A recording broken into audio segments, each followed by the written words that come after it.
Hey everyone, how's it going? This is Daniel Davis here.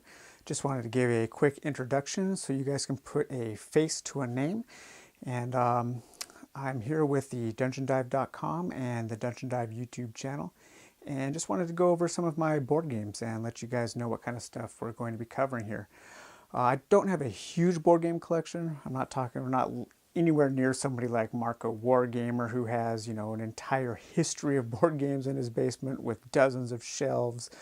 My collection is relatively small, especially compared to somebody like his, but my collection it's maybe a little more curated, I guess you could say. About 90% of it is, fantasy adventure games or dungeon crawls.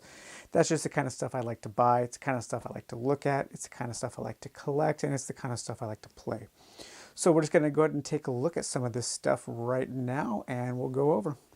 Sorry if this video is a little shaky. I'm looking into getting some kind of tripod, not tripod, I have a tripod, but something like a steady cam so I can do more steady hand shots. So if it's a little shaky, sorry about that. So hopefully you guys, it doesn't make anybody sick. All right, we're going to start over here now. All right, so first up is some books. We have the Fighting Fantasy books. I just started rebuying these. These books were hugely popular when I was a kid, and I read them all. And this is the Sorcery Selection 1, 2, 3, and 4. Classic Steve Jackson game books. I just bought a whole set of these for my nephew for Christmas this year. So get him started down the nerd path. And then we have some of the newer ones, which I'm just getting into, and I'm getting back into this part of the hobby. So Fabled Lands 1, 2, and 3. These seem really cool. Really looking forward to getting those read, because these are more like open-ended or open world, kind of like, a Elder Scrolls game. You can go anywhere, and you might have to go from book 1 to book 3, depending on where you explore. Blood Sword, and then I also have Destiny Quest coming. And this is kind of a unique book here. This is the Dungeoneer, which is a role-playing game system based on Fighting Fantasy. They called it Advanced Fighting Fantasy. And I'm going to say the game's not great. It is unique and kind of interesting. And it does have some cool art. I don't think any of the art in here is Gary Chalk art, which he was my favorite in the Lone Wolf books and all the old Games Workshop stuff. Speaking of Lone Wolf book art, yeah, The Art of Lone Wolf, Gary Chalk. This was self-published on, I think this is from Lulu. His art is just, yeah, I love it. It's really good. I wish he also did the books for, if you guys ever read when you were kids, the Redwall books. He did some of the interior art on those. And maybe some of the covers for like the European editions. I'm not sure, but yeah, his art is great. If you're not familiar with him, go to his website and check out his art, or just Google Gary Chalk art and look at the images. And we have some role-playing stuff here. Lamentations of the Flame Princess. The game itself is not great. I wouldn't even say it's good. However, it does have the greatest source books of all time. Red Pleasant Land by Zach S. Vornheim, the Complete City Kit by Zach S. Veins of the Earth by Patrick Stewart and Scrap Princess. Some of the coolest creature designs you will ever find. This book is incredible. If you're into dungeon crawls at all, get this. Tons of ideas. Frostgrave, a really cool little tactical miniature game. Miniature agnostic, which is great because you can use any minis for it. And it has a solo mode, so that's going to be a lot of fun. I'm going to build some terrain and hopefully get some playing on that. Of course, we have the Dragon Strike VHS cassette, classic. And then Warhammer Fantasy, first edition, great book, great art, great fun. And a couple of the other little game books, The Quiet Year, The Slow Quest, which I've already done. A video for The Rooms. I'm really looking forward to doing a video on that. That should be a lot of fun. And then some newer games here. A bag of Kickstarter minis from Massive Darkness that I haven't found a box for yet. One of my Holy Grail games, City of Chaos. I just got this last month. I love that cover. It's very reminiscent of old 90s Vertigo comics. Really neat game. a city exploration game. It's more of a work of interactive fiction than it is a board game. It has a lot of problems, but it also has a lot of unique aspects. And I'm going to be working on a video for that really soon. There's only like 3 videos of this on YouTube. One from the Ameritrasher and one from a guy who is working under the name Gaming in Obscurity. So Zombicide, all the expansions in there, Massive Darkness. Guys, this game is not as bad as people are making it out to be. Just ignore the campaign stuff. It was never meant to be a campaign game. They added it on because they unfortunately listened to Kickstarter fans, which you should never do. Don't listen to fans. Make your game how you want to make it. They should have stuck to their guns. But as a one-off, a lot of fun. It's fast. You go from level 1 to highest level in like an hour. You get tons of weapons, tons of fighting. So a lot of fun. And the big black beast here, Kingdom Death Monster. This is 1.5. I had 1.0. I sold it when it was out of print and bought a synthesizer. And now I had to buy it again. Great game. There's so much of this game on YouTube though. Probably won't be covering that. And here we have the king, the undisputed champion of dungeon diving, the original Warhammer Quest. Just look at that barbarian there. So I have all the stuff in the plastic tubs so my box doesn't get ruined. Tons of fan-made expansions here. Lots of good stuff. We'll definitely be looking at that. I did a playthrough last night. I'm going to do a write-up for dungeondive.com. And it was a lot of fun. The first time I played last night, my wizard died on the first turn. Fell in a pit and I forgot to bring a rope. So, yep. Sword and Sorcery, waiting for Wave 2 stuff, which should be arriving soon before I dive into this one.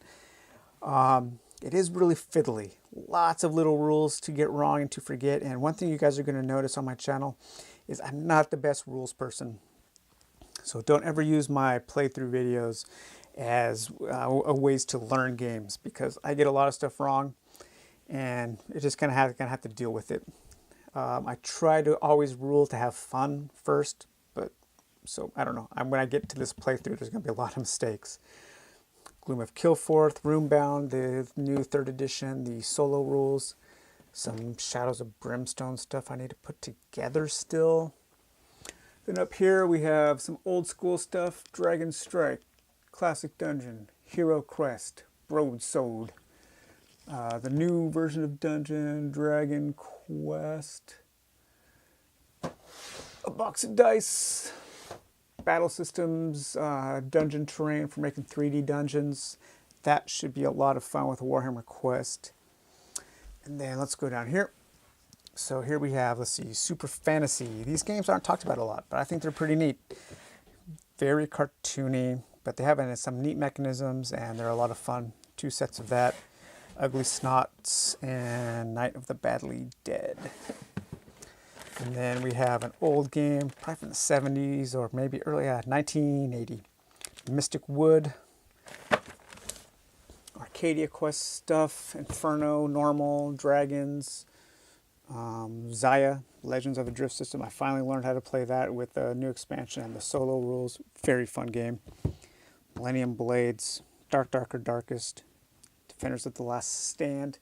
And we'll come up here, we'll start with the Games Workshop stuff. My favorite company. Oh, let's take a look at this real quick. Life and Legend, kind of a hippie, new age, card-driven adventure game. Has a solo mode. I'll probably be doing something on that because there's not a lot of coverage of that game. But oh yeah, Games Workshop stuff. Gore Chosen, really fun game. Arena battle game. Warlock of Firetop Mountain, of course, based on the old Fighting Fantasy game. We have the original version of Warrior Knights, the Games Workshop version of Dungeon Quest with all the expansions except for the minis. Yeah, just look at that art. Great stuff from Gary Chalk there. I'm pretty sure he did all the art in this one. Maybe just the tiles, but Talisman, 2nd edition, all this stuff in there crammed inside this box. This is everything except for the Dragon expansion. Again, Gary Chalk art. Love his stuff. I don't think he did the cover, but he did a lot of the interior work. Curse of the Mummy's Tomb. That is definitely Gary Chalkart there on the back. Pretty fun game. Has a 3D tower that you build to play on. And then, of course, the Games Workshop solo game, Chainsaw Warrior. That's a great cover. Really fun apartment crawl. That's what I call that game. Then we have the worst version of Talisman. Talisman Dungeon box here. Advanced Space Crusade. Space Hulk 4th edition. Probably my favorite version of Space Hulk. I've played 1st edition when it was first out back in the day, but I like 4th edition. The components are top notch, and it combines all of the good stuff from all the different versions. Warhammer Quest section. Here's the big bad boy right here. Warhammer Quest. Man, how could you say no to all of that stuff? So yeah, just crammed full of amazing, amazing times that game. More time. Hand of Doom, Dungeon Degenerates. This is a newer game. It's an overland kind of crawl, overland fantasy adventure game with a totally metal punk rock attitude, lots of neon colors. More adult orientated, I think you would say. It's kind of grotesque, has some nudity and maybe some questionable artwork that some people may not like. But yeah, this game is awesome. You know, throw on some Hawkwind, some Metallica, some, I don't know, any kind of 70s krautrock, space metal.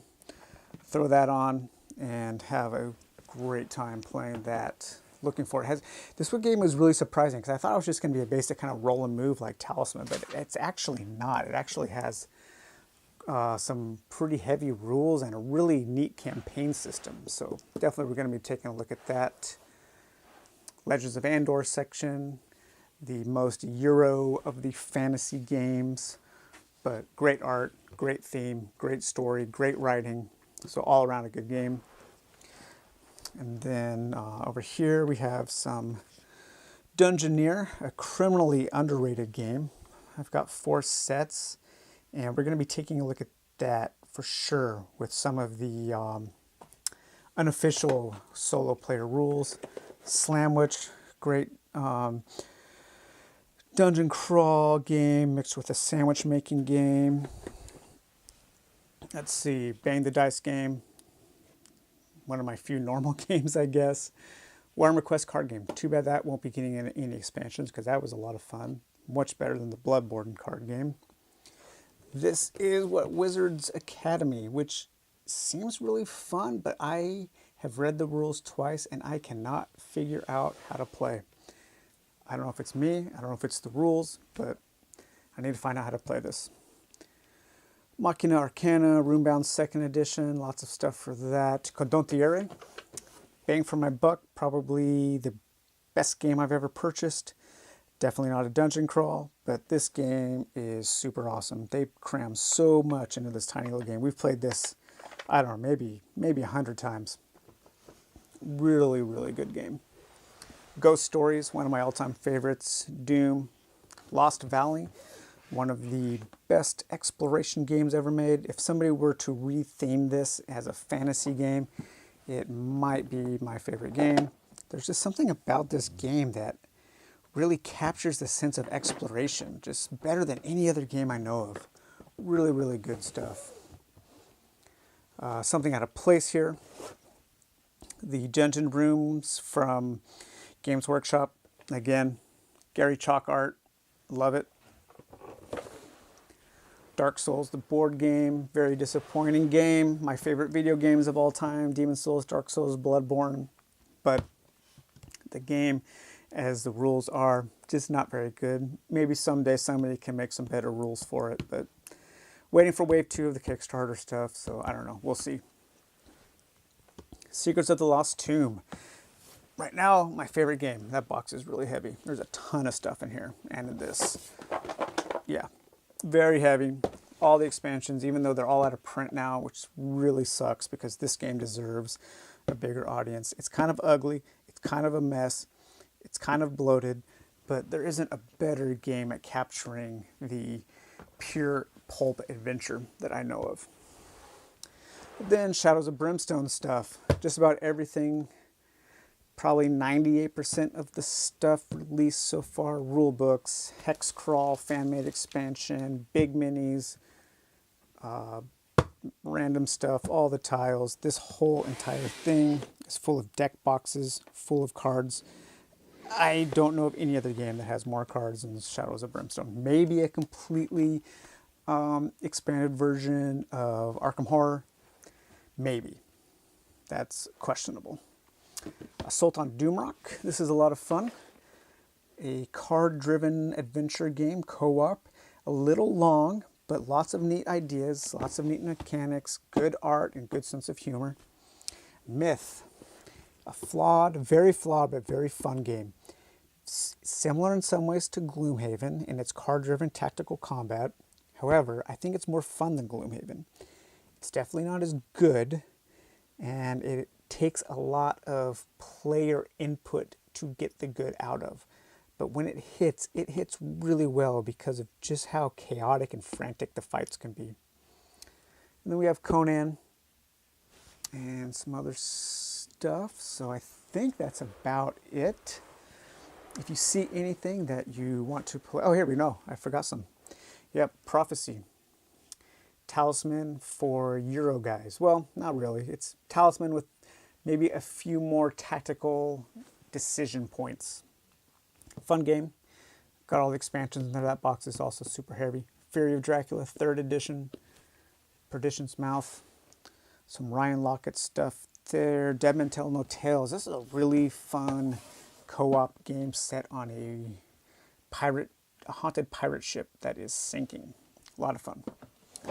This War of Mine, great game. I love it. It is criminally underrated like Dungeoneer. This game should have been on everybody's top 10 in 2017. I don't know why it's, well, I know why it's not, because I don't think many gamers like things that are different. And this is different in the way it's taught, in the way the rules are, in the way it plays out. It's different in that it's not quote unquote fun. It's serious. It's very well written. It's got a ton of great stuff going for it. Great art, great theme.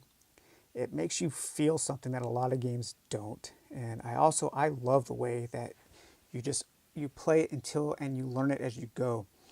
I wish more games were like that. And I think gamers have a hard time of like letting go of like not having perfect information, especially in today's world where a lot of game players seem to hate randomness and hate dice, and they hate luck. They want everything spelled out for them so they can make the absolute most perfect optimal decision to guarantee a victory.